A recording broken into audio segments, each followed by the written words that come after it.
Alvin and the Chipmunks Meet the Wolfman was released in the year 2000, but can't seem to shake the dust of the 90s off its furry little feet. This is the second direct-to-video Chipmunks film, the first being Alvin and the Chipmunks Meet Frankenstein.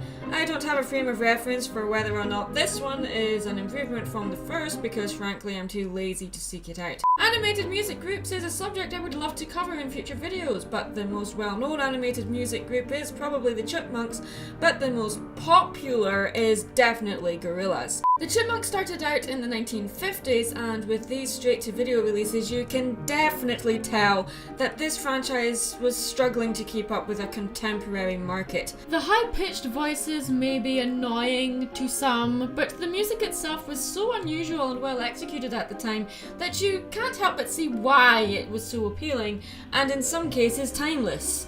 Love them or hate them, the CGI live-action movies are responsible for reigniting this franchise and the music, making the Chipmunks the most successful children's artist of all time. But before these movies came out, the franchise was becoming lost to obscurity, and these straight-to-home DVD releases were feeling like it was grabbing at straws instead of staying true to its roots.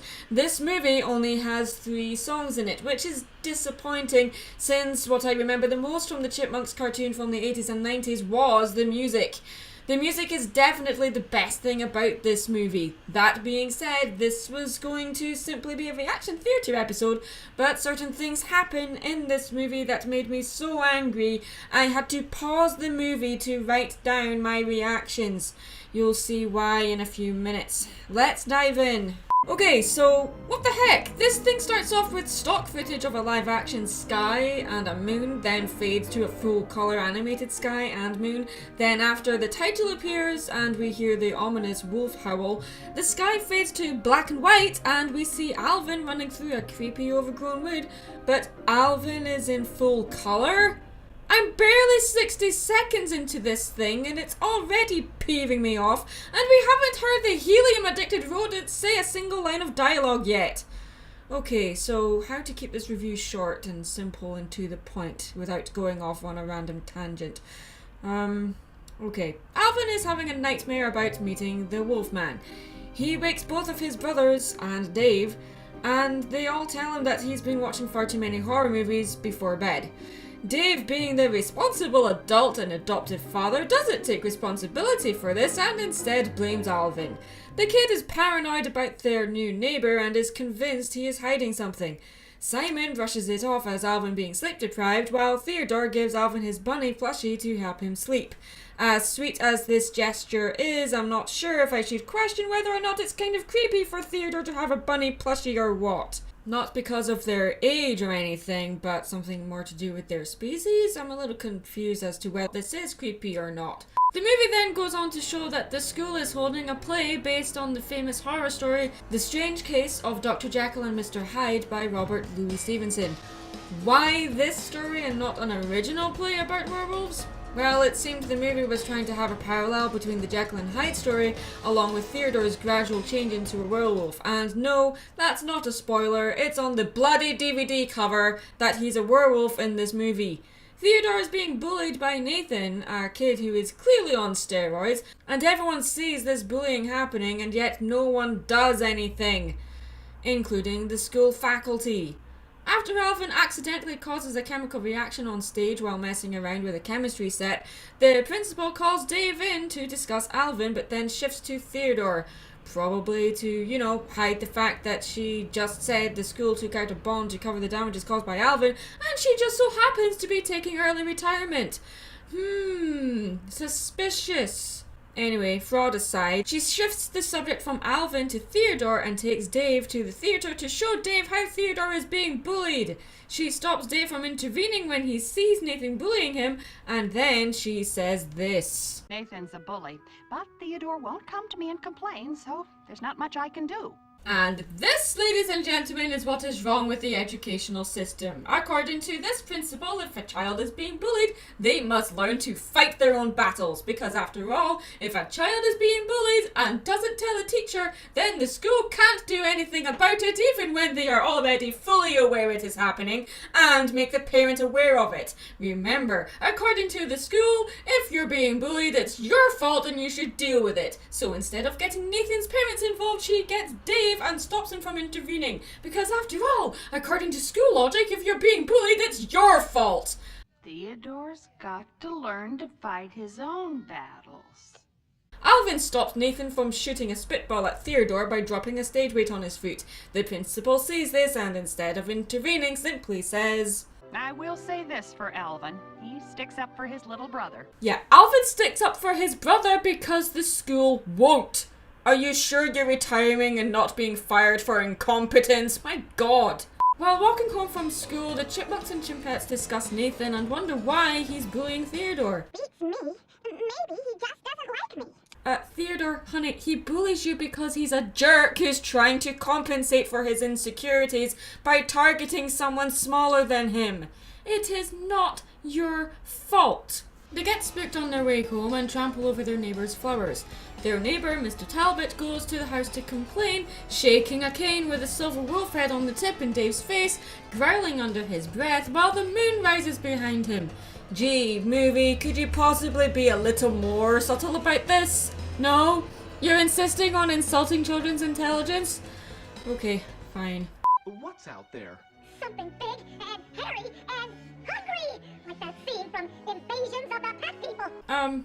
You do know you're basically pet people, right? Or was that the joke? Maybe I'm taking this too seriously. Aren't you afraid this'll rot your brain? Probably not, because they don't have a brain. As for me, that's happened within the first 5 minutes of this movie, Simon. I have already accepted my fate, and it can't get any worse than this. Oh hey look, the fortune teller is finally giving us some expositional dialogue. Monsters can pop up anywhere. Gee, you don't mean even in the neighbour's house or in their own home? Shock and awe! That would be too obvious. Monsters can pop up anywhere. College, the supermarket, even your own home. She's right. It's true. Prejudice and racism is taught, not inherited. That was Miss Miller. She has a house full of screaming Chipettes. Would you like to tell me why? You know what, Dave? Honey, whatever Mrs. Miller does in her own house is her own business. But if you're concerned, you should really call the authorities instead of blaming your pet people children.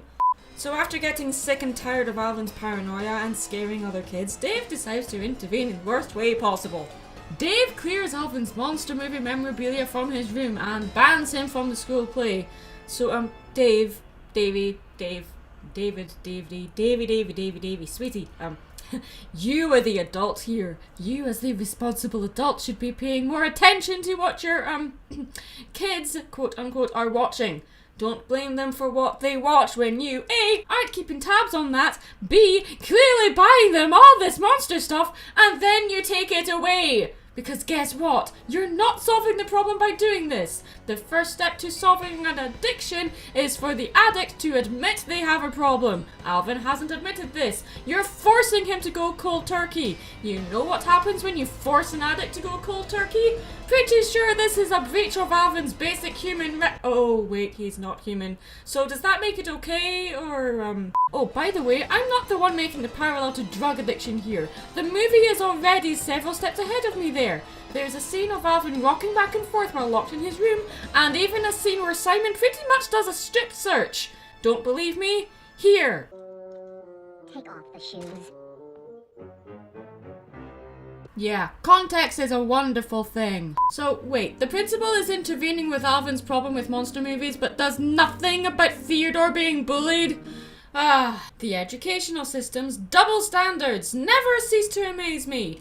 But it gets worse. Not only are you not doing anything about Theodore being bullied, you're now practically painting a target on his head by making him the star of the play after Nathan volunteers for the role. Not only that, but she makes Simon Dr. Jekyll so both Alvin's brothers are still in the play and have Alvin's place. Seriously, do you really think this is going to help Alvin's problem with monsters? If anything, anything, it's going to cause more rivalry between him and his brothers.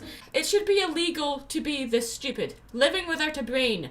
But I guess being brainless must count toward being qualified to working in the educational system. Would explain so much. But even after all this happens, Theodore's concern is how Alvin is taking all this. Okay, Theodore is such a sweetheart. His main concern is that Alvin is okay with him being in the role. Still, it doesn't seem right that Dave has taken away all the monster memorabilia and yet lets Theodore and Simon continue to be in the play.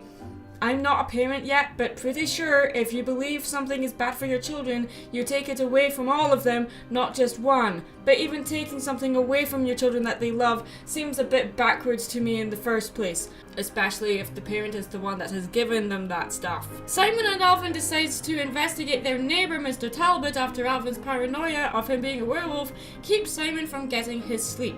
You know what I'm wondering? This is a Chipmunk movie and we haven't had a song yet. Oh, there it is! There's something wicked out there. No. Wait, why is Alvin still in the play? I thought the principal and Dave were trying to keep him away from all the monster-related movies and memorabilia. Pretty sure Jekyll and Hyde comes under that category. Am I really questioning the logic in a movie where chipmunk children people live alongside humans and no one questions it? Dear God, I need to go lie down. Anyway, Alvin orders a book about monsters because plot convenience. And it comes with a necklace. He throws it out the window and Theodore finds it and decides to give it to Eleanor as a thank you for helping him practice his lines for Mr. Hyde. Instead of being a responsible adult and walking with Theodore to give the necklace to Eleanor, he lets Theodore go by himself. Hey, remember the DVD cover with Theodore being a werewolf? Yeah, unsurprisingly, Theodore gets bit by the werewolf when he's unaccompanied by an adult. His agility and acting improve significantly, and when Nathan tries to bully him again, he jumps away, and then after Nathan falls, he asks if he's okay.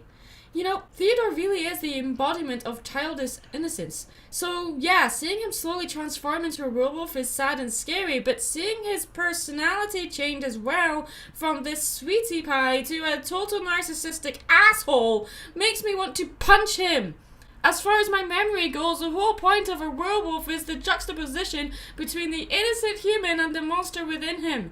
If the human is an asshole, then we don't really see them as a victim anymore. And that's the problem with both Mr. Talbot and Theodore here.